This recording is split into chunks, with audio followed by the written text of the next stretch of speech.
تالیانی دور نزدیک دژ سپید سهراب با لشکر توران به ایران رسید. همه رو گرفت و کرلت و پار و اسیر، هر کی که گنده بود حتی حجیر.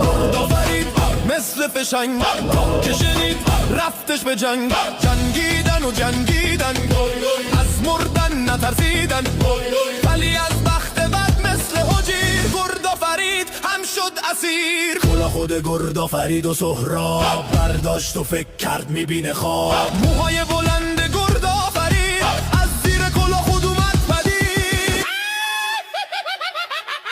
چشمش که وزن و دو ابر و کمان، تو گفتی همی بشکفت هر زمان. آخ آخ ابر و کمان، ابر و کمان، ابر و کمان. دیگه دیره الان تو جنگمی، به بقیه بگو یار قشنگمی. گرد آفرید بعدش اومد با خودش گفت باید خرش کنم.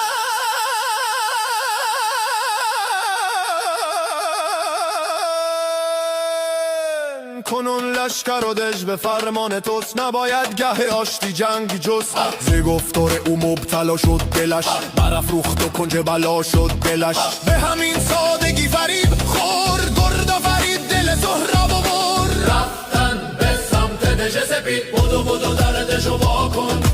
تک تک تک تک تو بدو بدو در دژو وا کن.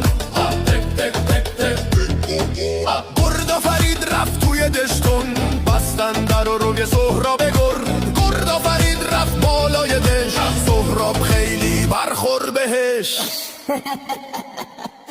بخندید او را به افسوس گفت، به ترکان ز ایران نیابند جفت. یهو سهراب خیلی پرشتاب، دیوار دژ رو کردش خراب. نمیدونست این کارا نمیده جواب. ای بابا شب سهراب شد بی خیال دژ، رفت تا فردا بیاد بکنلش. رفتن شبونه مردم از دژ، گرد آفرید نازش از دژ.